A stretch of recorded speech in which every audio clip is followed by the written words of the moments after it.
Proses eksekusi mega proyek makan bergizi gratis sepanjang Januari hingga April 2025 disorot oleh Ombudsman RI. Tidak sedikit temuan kasus penerima manfaat makan bergizi gratis berakhir di rumah sakit akibat keracunan. Perencanaan dan pengawasan pelaksanaan proyek MBG harus dilakukan dengan sempurna agar peristiwa menyedihkan itu tidak terulang. Dan sore hari ini kami punya 3 narasumber untuk membahas peristiwa ini. Ada Pak Dede Prayudi, Jubir Kantor Komunikasi Kepresidenan. Selamat sore, Pak Dede. Ya, selamat sore Mbak Dea. Ya, selamat sore. Pak Jasra Putra, Wakil Ketua KPAI Pusat. Selamat sore, Pak Jasra. Selamat sore Mbak Dea. Dan saya akan sapa Ibu Tiara Rahayu, orang tua korban yang menderita keracunan makan bergizi gratis. Ibu Tiara, selamat sore. Selamat sore Mbak Dea. Ya, saya ke Ibu Tiara terlebih dahulu. Bu Tiara, sudah berapa lama? Sebelumnya saya mengucapkan bela sungkawa atas situasi yang dihadapi oleh anak dari Ibu Tiara, dan boleh dijelaskan sudah berapa lama di sekolah anak Ibu mendapatkan manfaat makan bergizi gratis, kemudian seperti apa situasi kemarin saat akhirnya tahu bahwa anak Ibu keracunan makan bergizi gratis? Jadi kalau sekolah anak saya itu sebenarnya tuh ada ini ya, ada beberapa unit ya, dari TK, SD, SMP, SMA. Anak saya di SMP. Kalau untuk SMP sendiri itu kebetulan udah beberapa kali uji coba, tapi kebetulan memang hari Senin minggu lalu itu yang hari pertama. Jadinya anak saya itu kenanya itu waktu hari kedua, hari Selasa. Hari Selasa makan, hari Rabu dini hari udah mulai bergejala gitu. Jadi artinya keracunannya diperkirakan di hari kedua, di hari Selasa ya Bu Tiara? Hari Selasa makannya, makan siang hari Selasa. Hari Rabu dini hari baru bergejala, dia jam 2 pagi itu, sekitar jam 2 pagi dia bolak-balik ke kamar mandi, terus muntah, terus ngeluh pusing dan agak demam gitu. Saat itu apakah Ibu sudah punya perkiraan bahwa itu disebabkan oleh makanan yang dimakan di hari Selasa itu? Enggak sih, saya pikir diare biasa. Cuma waktu pas subuh ya, udah subuh, di grup WhatsApp orang tua murid itu banyak yang tanya-tanya, Bu anaknya pada diare apa enggak gitu. Ternyata hari itu di kelas aja ada 8 anak yang nggak masuk. Oh, absen Itu ya? baru apa jangan-jangan gara-gara MBG gitu. Iya. Jadi pas udah agak pagi jam 8-an, karena udah lebih dari 10 kali, akhirnya saya bawa ke rumah sakit. Sempat dirawat Bu Tiara? 5 hari. Baik, saya akan ke KPAI. Pak Jasra, ini ada temuan yang luar biasa karena khusus di wilayah Bogor saja ini tadi di satu wilayah ada lebih dari 200 anak yang keracunan MBG. Sejauh ini seperti apa KPAI melihat? Apakah KPAI punya data soal daerah mana saja yang memang paling banyak ada peristiwa keracunan makan bergizi gratis?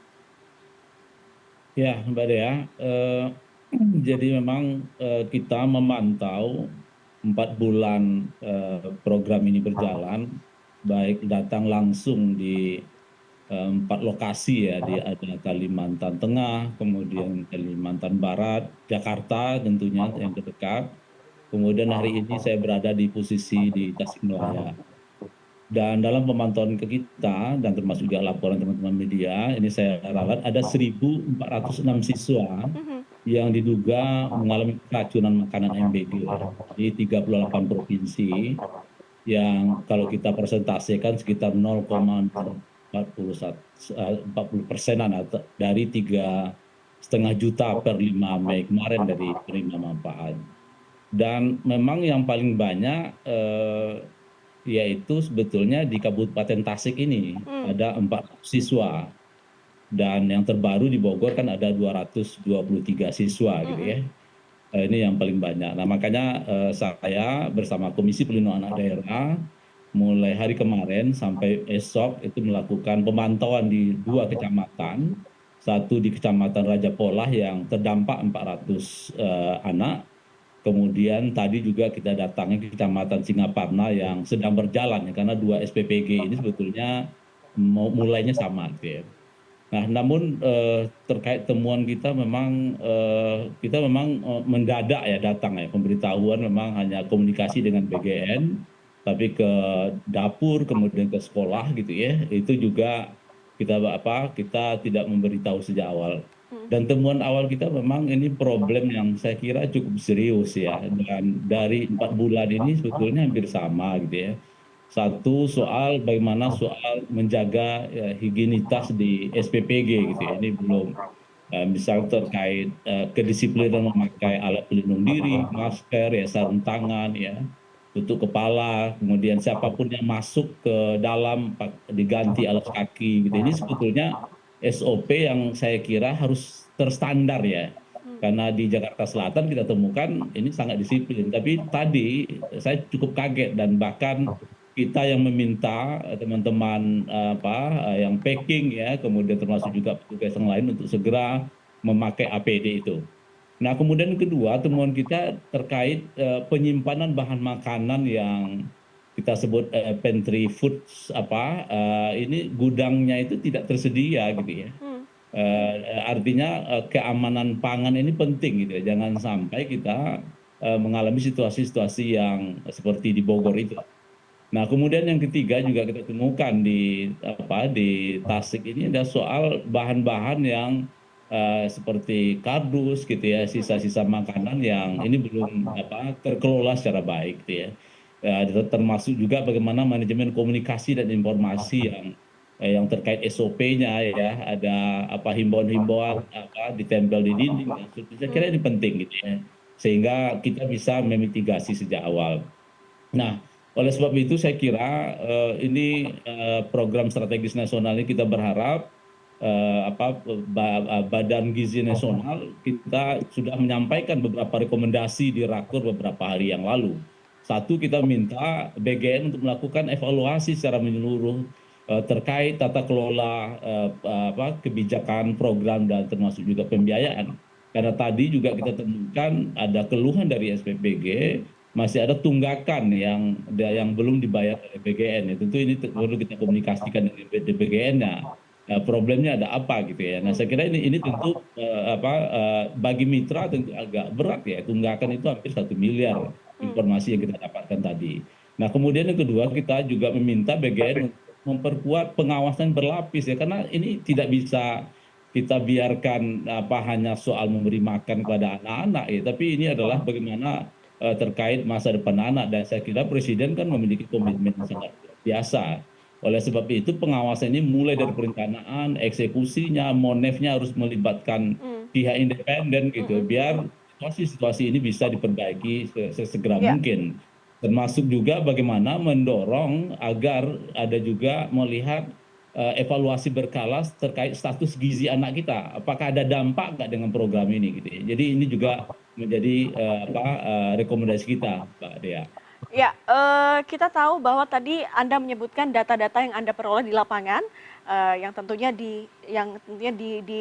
didata oleh KPAI dan Ombudsman RI juga mendata soal itu. Saya mau ke Bu Tiara. Bu Tiara, berita atau informasi soal kejadian-kejadian seperti keracunan saat menerima manfaat dari program makan bergizi gratis, apakah sebelumnya Ibu Tiara pernah mengantisipasi hal itu, misalnya dengan berkomunikasi dengan pihak sekolah atau mencari informasi lain sebelum program ini akhirnya sampai di sekolah anak Ibu?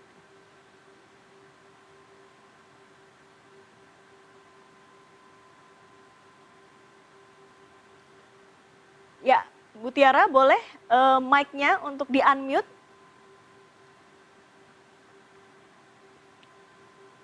Halo? Ya, silahkan Ibu. Ada kedengaran Mbak? Silakan, silakan. Sebenarnya waktu itu sempat ada polling di sekolah itu mau MBG atau enggak gitu, kita mau ikut atau enggak gitu dapat MBG. Kalau untuk di kelas sendiri sih banyak yang kurang setuju karena ya banyak kejadian yang nggak enak ya soal MBG ini, dan kami juga pikir ya udah nggak apa-apa gitu, kita seperti biasa aja ikut catering sekolah atau bawa bekal dari rumah gitu. Tapi ya karena tetap lanjut sih, jadi ya pas eh, pas program MBG ini dimulai ya karena udah ada ya, jadi ya kita ikut aja gitu. Bu Tiara, saya ingin mendalami kronologi yang tadi soal menu makanan apa pada saat hari Selasa, di saat anak Anda beberapa jam sebelum akhirnya diare, menu apa saja yang disajikan? Waktu itu tuh anak saya bilang kan telur ceplok ya, ada bumbu semacam bumbu, kata anak saya sih bumbu kecap, tapi ternyata kayak saus barbecue gitu. Mungkin memang sebenarnya rasanya agak asem, tapi anak saya nggak ngeh kayaknya, jadi tetap dimakan habis sama anak saya gitu. Sama ada sayur toge ditumis, terus ada buah jeruk sama dapat susu kotak, Mbak Dea. Jadi itu ya menu-menu atau makanan-makanan, jenis makanan yang disajikan di hari Selasa. Tapi di hari Senin tidak ada Iya, masalah benar. ya, Bu Tiara? Ya, hari Senin nggak ada masalah. Kemudian hari Rabu kan masih jalan ya. Anak saya sih nggak masuk, tapi anak-anak yang masuk sih aman sih. MBG-nya masih jalan, malah ada yang makan 4 porsi karena punya teman-temannya yang nggak masuk ya, dia makan gitu. Baik-baik aja gitu pas hari setelahnya. Berarti sepertinya yang bermasalah itu cuma yang pas hari Selasa aja. Hari Senin nggak masalah sih, nggak ada masalah. Baik, saya akan ke Pak Dede Prayudi, Jubir Kantor Komunikasi Kepresidenan. Kita sudah mendengarkan kronologi dari peristiwa keracunan, kemudian juga temuan dari KPAI sepanjang Januari hingga April 2025. Sejauh apa ruang evaluasi yang dibuka oleh pemerintah untuk menghadapi situasi ini? Ini kan mega proyek yang satu tidak murah, kedua diharapkan oleh orang banyak, dan ketiga yang paling penting adalah janji kampanye dari Presiden Prabowo Subianto.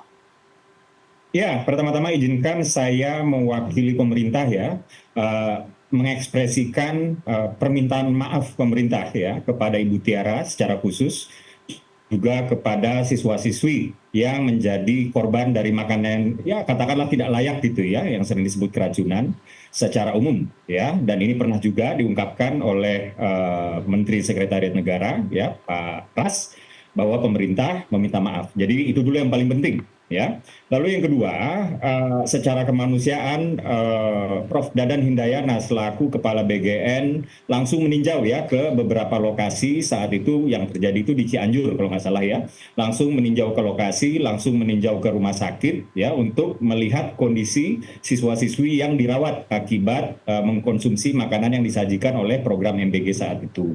Jadi permintaan maaf dan juga aspek kemanusiaan itu memang harus didahulukan. Nah, yang ketiga ini terkait dengan pertanyaan Mbak Dea tadi, yaitu apa? Pemerintah melakukan evaluasi, ya. Jadi monitoring dilakukan setiap hari, evaluasi dilakukan secara berkala, dan atau terdapat peristiwa-peristiwa seperti yang sekarang ini, misalnya ya. Nah, jadi evaluasi yang dimaksudkan di sini ini lebih menitik beratkan kepada katakanlah QC SDM ya, karena SOP kami ya, SOP BGN itu sebenarnya sudah cukup baik. Jadi tadi apa yang dikatakan oleh Pak Jasra itu sebenarnya sudah masuk ke dalam SOP BGN, bahkan sampai dengan ke bagaimana tray-tray itu harus dicuci, suhu air itu harus berapa derajat, dan tidak boleh dicuci di sekolah. Kurang lebih seperti itu ya.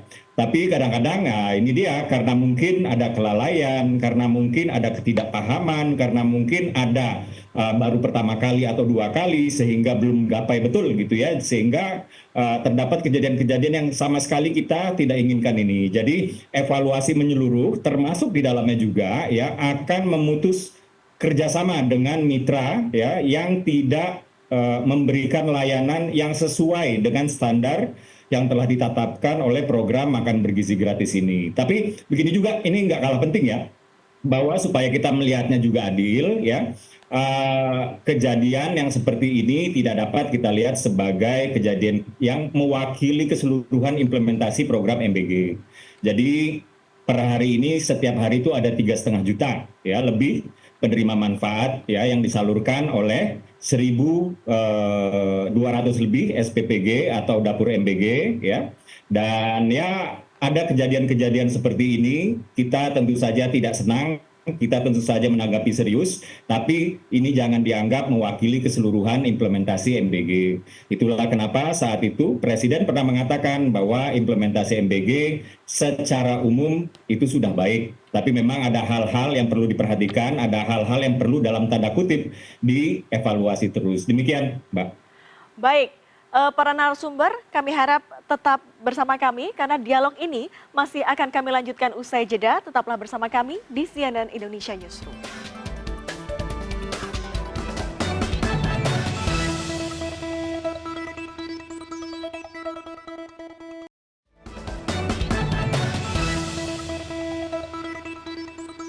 Terima kasih Anda masih bersama kami di CNN Indonesia Newsroom dan sore hari ini kami akan lanjutkan perbincangan kami soal kasus keracunan makan bergizi gratis di sejumlah daerah di Indonesia dan sudah ada 3 narasumber yang masih akan berbicara soal hal ini. Ada Dede Prayudi, Jubir Kantor Komunikasi Kepresidenan, kemudian ada Jasra Putra, Wakil Ketua KPU Pusat, dan tentunya juga ada Tiara Rahayu, orang tua korban keracunan MBG. Saya akan ke Pak Dede lagi. Pak Dede, banyak juga desakan dari masyarakat untuk misalnya mengevaluasi ini. Mungkin mereka atau masyarakat menganggap bahwa apakah ada yang salah dengan alokasi anggaran atau apa saat ini, karena masyarakat yang menerima manfaat makan bergizi gratis juga sepertinya terganggu dengan kejadian-kejadian yang meskipun tadi Pak Dede menyampaikan bahwa tidak bisa melihat satu peristiwa ini untuk keseluruhan program makan bergizi gratis.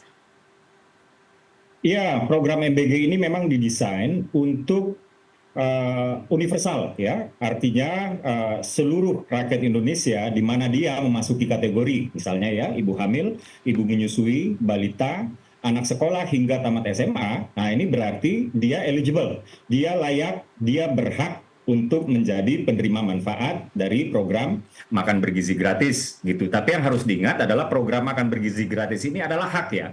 Jadi sekali lagi saya ulangi, ini adalah hak. Jadi negara melakukan intervensi gizi ini adalah untuk meningkatkan kualitas SDM manusia di Indonesia supaya lebih sehat, lebih tangguh, dan juga lebih kuat, kurang lebih seperti itu, lebih cerdas ya. Karena apa? Karena temuan dari Kemenko PMK ya waktu tahun 2023 lalu bahwa setidaknya 2/5 ya orang Indonesia, siswa Indonesia yang jumlahnya itu 44 juta itu menderita anemia, yaitu kaitannya dengan kekurangan gizi, kurang lebih seperti itu. Lalu 3/5-nya itu berangkat ke sekolah dengan perut kosong, dan ini mempengaruhi konsentrasi mereka di kelas.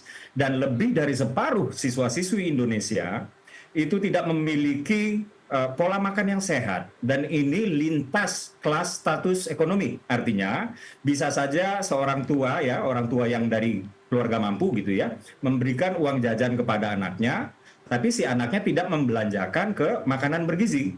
Bisa saja dibelanjakan ke hal-hal misalnya mie instan, misalnya gorengan, dan lain-lain. Jadi itulah kenapa program MBG ini didesain penerima manfaatnya universal.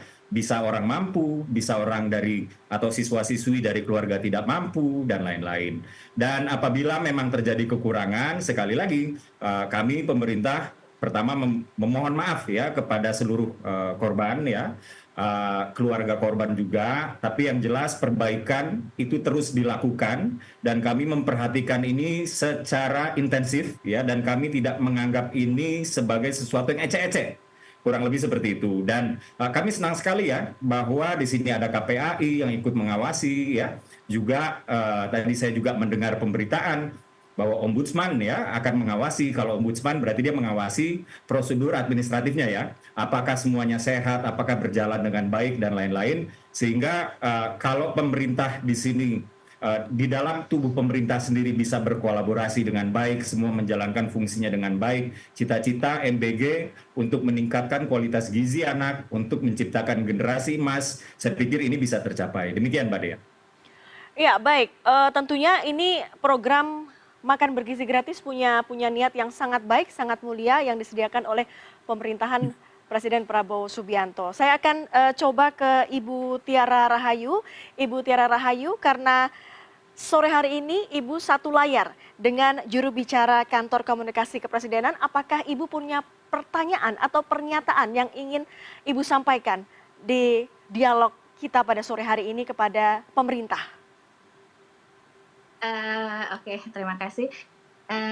Selamat sore Pak Dede. Saya sebagai orang tua murid, sebenarnya saya pikir bagus sih ada program seperti ini ya, tapi sebisa mungkin harusnya lebih diperketat lagi untuk persiapannya ya. Jadi hal-hal semacam ini tidak terulang lagi, atau mungkin sebenarnya sih kalau menurut kami orang tua murid, apa bisa daripada makan bergizi gratis gitu, apa bisa lebih baik orang tuanya aja yang masak untuk anaknya sendiri gitu. Jadi subsidinya ke orang tua aja gitu, supaya bisa masak makanan bergizi gratis untuk anaknya, sehingga kalau orang tua yang masak kan insya Allah dipastikan aman gitu untuk anak-anak gitu. Ya, Pak Dede, Terima kasih, silahkan demikian. respon Anda. Ya, tentunya usulan-usulan seperti ini akan ditampung ya dan akan dibicarakan. Tapi yang jelas, kenapa pemerintah mengambil seluruh tampu pelaksanaan MBG ini? Karena di sini ada beberapa hal yang menjadi tanggung jawab pemerintah. Yang pertama adalah soal food safety, keamanan makanan. Di sini yang sedang kita bicarakan inilah, gitu ya. Yang kedua adalah soal kecukupan gizi. Kecukupan gizi yang dimaksud adalah sepertiga dari AKG, angka kecukupan gizi yang dibutuhkan badan sehari-hari untuk tumbuh. Misalnya anak umur sekian itu AKG yang diperlukan kalorinya berapa, anak umur SMP berapa, SMA berapa, dan tentunya itu berbeda-beda. Sehingga di setiap dapur MBG itu kita memiliki seorang ahli gizi atau nutrisionis. Jadi sebenarnya program ini sudah didesain sedemikian rupa untuk memenuhi kecukupan gizi anak sampai dengan anak tersebut lulus SMA, kurang lebih seperti itu ya. Nanti ya apabila orang tua kemudian sudah memiliki awareness atau memiliki kesadaran misalnya tentang kecukupan gizi ya, kecukupan gizi anak atau kecukupan atau food safety tadi ya, atau misalnya pengelolaan limbah nih yang belum saya sebutkan adalah pengelolaan limbah ya, karena food waste ini kami olah kembali ya untuk menjadi pupuk dan pakan ternak gitu. Jadi tentu saja usulan Mbak Tiara kami tampung ya untuk didiskusikan. Mungkin akan ada saatnya nanti ya ketika MBG ini sudah kita lepaskan simpul-simpulnya kepada pihak-pihak lain. Karena misalnya di Jepang ketika program MBG baru mulai, ketika selesai Perang Dunia Kedua, itu bersifat tersentralisasi semuanya gitu. Lalu kemudian setelah sistemnya itu established, baru beberapa simpul dilepas satu persatu, ada yang ke swasta, ada yang ke macam-macam. Nah, kurang lebih seperti itu. Tapi di awal ini karena kita baru memulai ya, sistemnya itu juga masih kita bikin mapan, kurang lebih seperti itu. Maka memang best practice-nya kalau kita melihat beberapa negara ya, karena Indonesia bergabung di negara-negara School Meal Coalition, itu best practice-nya itu memang untuk baru mulai ini tersentralisasi dulu gitu. Nah, kita bisa juga lihat India ya. India itu sebenarnya udah dari tahun 70-an sudah melakukan MBG, dan waktu baru mulai mereka juga tersentralisasi dulu gitu. Jadi mudah-mudahan kita akan sampai di sana, Mbak Tiara. Baik, artinya program makan bergizi gratis akan terus dilanjutkan dengan tadi yang Anda sebutkan bahwa harus anak-anak Indonesia harus makan sesuai angka kecukupan gizi atau AKG, kemudian soal bagaimana teknis pembuatan makanan. Saya akan coba ke KPAI, Pak Jasra. Pak Jasra, tadi sudah dijelaskan bagaimana ruang evaluasi dibuka oleh pemerintah, kemudian juga harapan-harapan menyontek negara maju seperti Jepang. Prediksi Anda yang sudah melakukan tinjauan ke sejumlah lokasi, prediksi Anda berapa lama lagi kita akan mencapai hasil yang hampir sempurna atau sempurna dalam konteks MBG? Ya, kalau dari sisi penerima manfaat, ya mungkin sesuai dengan target pemerintah akhir tahun ini kan 84 juta, mungkin itu akan tercapai gitu ya. Tapi terkait eksiden ini yang saya kira perlu dilakukan pengawasan ketat gitu ya. Karena dari dapur yang saya datangi langsung, mungkin SOP-nya sudah lengkap ya oleh BGN-nya. Namun kadangkala kan manusia lupa dan menganggap ini abai ya, dan apalagi ini kan programnya kan cukup masif gitu ya.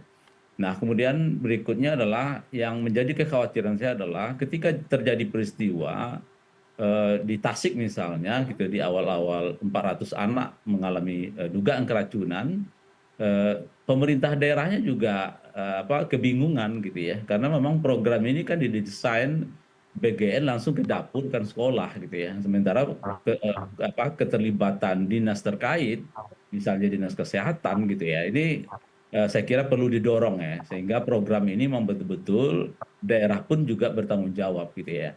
Nah, kemudian kita tentu berharap ini terus dievaluasi dan termasuk juga KPAI sekarang sedang menjaring pendapat anak karena salah satu prinsip pelindungan anak adalah mendengarkan pendapat anak Mm. terkait apakah MBG ini dia sukai atau tidak, terkait variasi makanan, keamanan. Karena tadi di salah satu SMP yang menjadi korban sempat saya bertanya, memang harapan anak-anak itu memang ini dilanjutkan.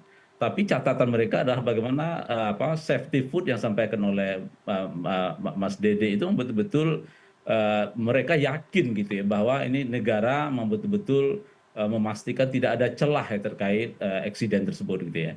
Karena bagi kita KPAI satu anak pun yang mengalami eksiden itu sangat berarti gitu ya, Mm. terkait tumbuh kembangnya, kesehatannya, kemudian termasuk juga saya bertanya tadi soal apakah trauma atau tidak memakan MBG Iya. gitu ya. Karena kasus 400 ini kebetulan juga didampingi oleh teman-teman KPAD di Kabupaten Tasik, Mm. dan alhamdulillah mereka nampaknya bersemangat ya. Jika satu saat ini juga jadi catatan kita agar segera lab kesehatan daerah Jawa Barat mengumumkan status yang Tasik ini, karena ini Mm-mm. udah 2 minggu. Mm-mm. Kalau Bogor kan cepat ya, lima Iya. hari ketahuan gitu. Memang kalau memang itu terjadi dugaan keracunya di mana.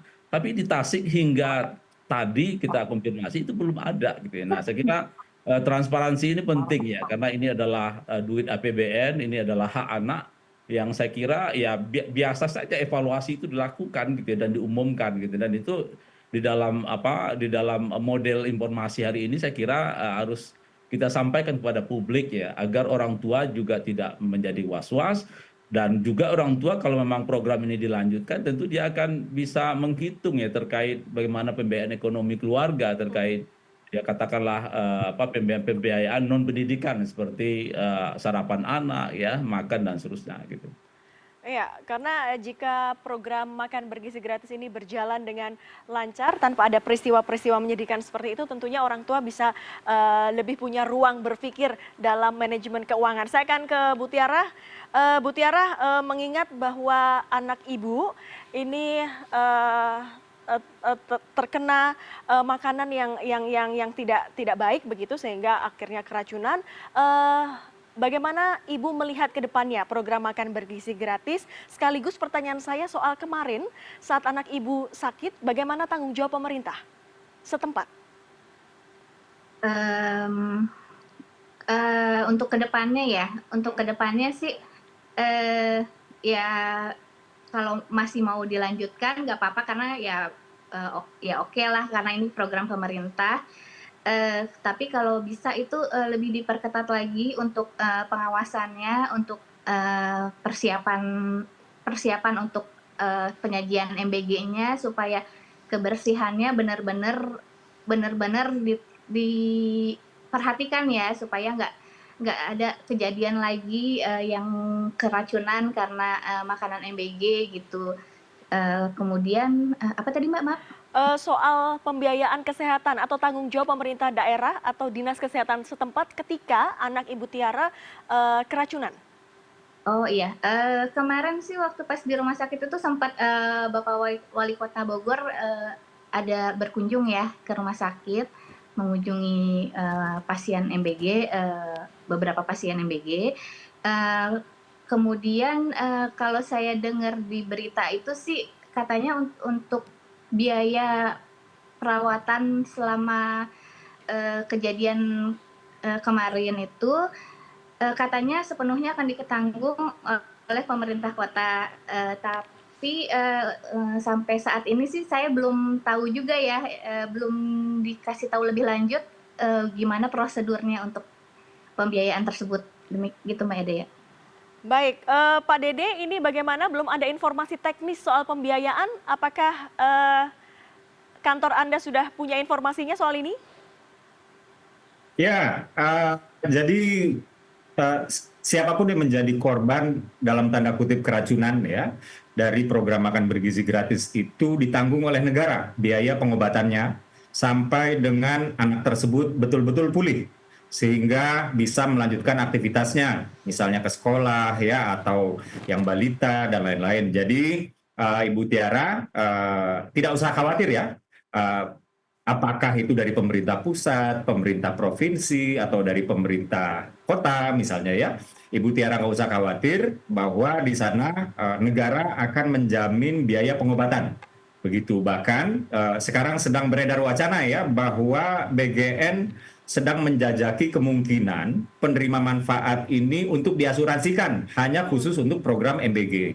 Dan ini sedang dijajaki wacana ini dengan OJK ya, karena memang tidak ada asuransi khusus yang terkait dengan program MBG. Gitu kalau misalnya kita berbicara asuransi oleh negara, asuransi oleh swasta dan lain-lain itu tidak ada gitu. Jadi sekarang sedang dijajaki. Nah, inilah dia proses-proses penyempurnaan yang sedang dilakukan oleh pemerintah terkait dengan keamanan dari penerima manfaat. Tapi yang jelas saran Pak Jasra, saran Mbak Tiara itu betul sekali dan sedang kami lakukan. Pengawasan diperketat ya. SOP sebenarnya sudah ada, sudah baik, akan tetapi ya begitulah ya.